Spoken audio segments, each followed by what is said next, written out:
A 16-year-old girl has just completed a 4-day, 115-kilometer run to raise awareness about Canada's murdered and missing Indigenous women.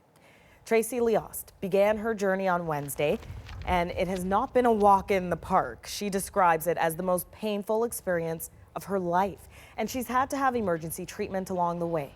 Her mother says her feet are covered in blisters and that she had to run part of the way in moccasins. She began the run at Oak Point, Manitoba on Wednesday morning and ended her run just moments ago in downtown Winnipeg.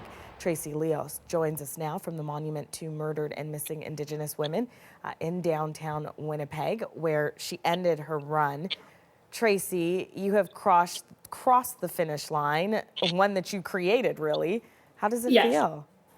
It's really exciting. I guess I've never had a feeling of being so accomplished like this before. I'm really excited. Good to see all the support, and I'm really excited to see where this takes me from here. How tired are you?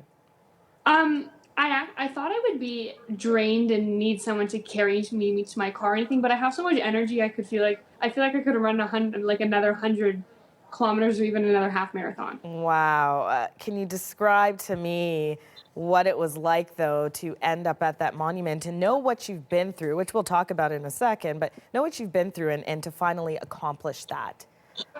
I guess I just felt like I knew it was all worth it, but to finally stop running for, I wouldn't say the first time in 4 days, but to finally be done my journey was beyond exciting. And it's just a big relief.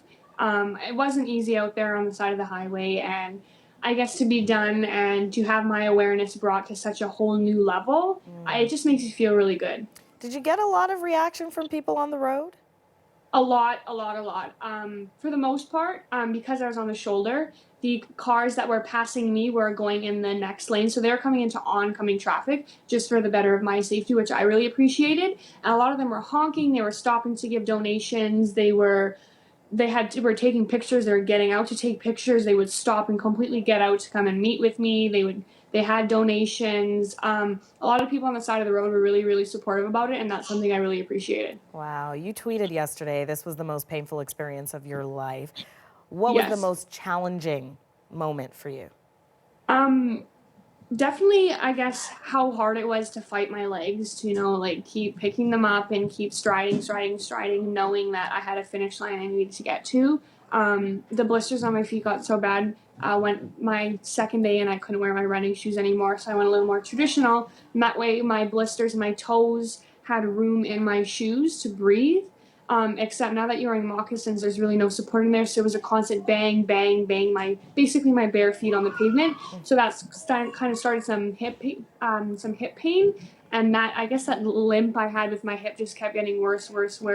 I was stopping every 2 to 5 kilometers to ice it, and I was like, this is enough, we need to go to a chiropractor or something. And I had never been in such an excruciating pain having someone push on my hip like that. Yeah, you had to see a chiropractor, right, along the journey.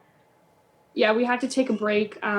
We break for lunch a little bit early, stopped at the chiropractor for an emergency appointment. I got more liquids in me, some energy, and then we are on the road again. What kept you going? Why did you decide to do this? I guess I could say I'm one of those people that is really determined, but I guess to know why I did and why I started doing this was the reason that kept me going the whole time.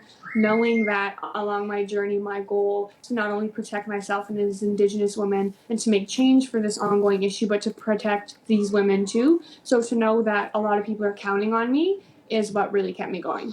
And you are raising money for this cause. Tell me a little bit about the campaign. So I created a GoFundMe account, and I've decided that all of my donations are going to go to the Families First Foundation, and they support families financially. They can help them out with some spiritual and religious aspects if they need help. Basically, in any way, the Families First Foundation is what helps them out. So I just thought, these families are in such a grieving process. If their daughter is still missing, they're on such a path to find her, and it's devastating to wake up every day and know that your daughter's not in her room, and just that these are the families that need the help, and that's where I wanted this money to go.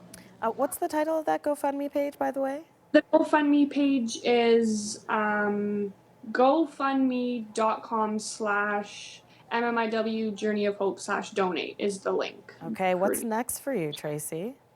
There's been a bunch. I have had some opportunities. I was contacted yesterday to join in on a fashion show that is happening in Kamloops, BC on September 16th, and it's for the same thing I'm doing. It's for missing and murdered Indigenous women, girls, and their families in Canada, and they are willing to help me share my story and this part of my journey.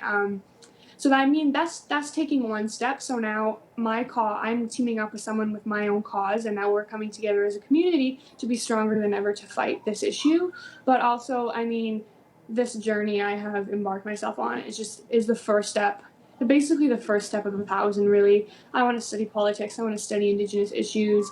I mean, if one day like I can be the next Stephen Harper, then I mean, the Stephen Harper that's going to be doing the right things, then that's exactly where I want to be. And I guess to make this world a better place for Indigenous people is really my goal.